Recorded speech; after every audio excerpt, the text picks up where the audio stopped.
And for more context and analysis, let's bring in Representative Austin Scott from Georgia. Congressman, thank you so much for joining us today. Thank you, Mona. Let's get right into it. It has now been 24 hours since the indictment. What are your thoughts? Yeah, I think it's all about a booking photo for President Trump. They want to embarrass him. They want to create problems for him and the Republican Party in the next election. And that's what I believe the issue is here. I think once it goes to court, I think the president's lawyers will very quickly prove that these charges should have never been brought. But the Democratic Party will have what they wanted, which is a booking photo of Donald Trump, and that'll be embarrassing for him. And that's all this is about. And even a significant portion of the Democrats believe that this is about politics, not about the law. And Congressman, right now, former President Trump appears to be the top contender for the GOP in 2024. Have you gotten the impression that the party is concerned about the future and the nomination? Well, many of us in the party, including myself, I wish Donald Trump were the president right now, but I did not want him to be my Republican nominee in 2024. And I will tell you, I think that what this has done is made him the absolute nominee for the Republican Party in 2024. I'm a Republican. I like Donald Trump's policies. I wish he had stayed off Twitter. I think he'd be the president of the United States right now if he had. And I think the Democratic Party recognizes that he is a challenge in 2024 for the Republican Party. And I think they're doing everything they can to help him. What they have miscalculated is that if it's Donald Trump versus Joe Biden next time, Donald Trump's going to win. And he's going to win because Joe Biden's policies are so bad. There's still another step, because our reporters have spoken to GOP voters who are supporting Ron DeSantis, and they said they've shifted because of the chaos that they feel that they've experienced with Trump. Do you see a world where the party shifts more towards DeSantis?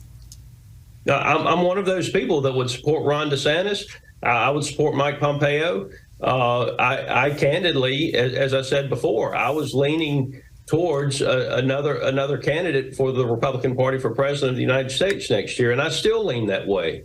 But what they've done to Donald Trump and to Donald Trump's family is absolutely wrong and un-American. In America, the government is not supposed to hunt you, no matter who you are, and that is exactly what's happened here. You've got an overly aggressive, zealous prosecutor who is absolutely hunting Donald Trump. And there are none of us, Mona, who are alive, who are over the age of 18, who haven't committed some type of crime in our past. But the Constitution protects us in the United States from a government that actually hunts you down and charges you unreasonably with crimes. And that's what's happening with Donald Trump right here, right now. And Congressman, as you know, in your state, Georgia, a grand jury was also convened in a separate case involving former President Trump in relation to the election meddling allegations in Georgia. What are your thoughts on that? Do you see just this continuing? You've got a prosecutor who literally ran her campaign on what she was going to do to Donald Trump. And look, again, this is about as un-American as it gets. When you're running for a position like the Fulton County District Attorney did, and you're saying that if you get elected, you're going to prosecute Donald Trump, that's a problem. And candidly, I think people who do that should be disbarred. And you were also part of the House Permanent Select Committee on Intelligence. Do you feel like this may have any national security concerns or implications regarding any possible domestic terror threats as a result of this indictment? I will tell you, I think that what is happening in this country in our political process in this country is extremely damaging to the United States of America. And I think that our adversaries like China, are able to take advantage of this. But Congressman, are you concerned about any possible potential domestic threats?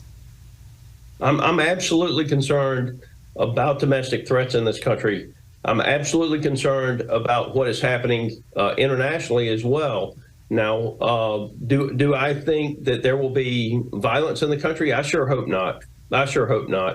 Look, this is America. What's happening in this country should not be happening. This prosecutor should not have brought these charges. Let's not play into this prosecutor's game by creating the violence that he's wanting to see. Let's just not do that. I mean, we need to settle down. We can peacefully protest, but there should be no violence. All right, Congressman Austin Scott, thank you so much for joining us. Thank you, Mona.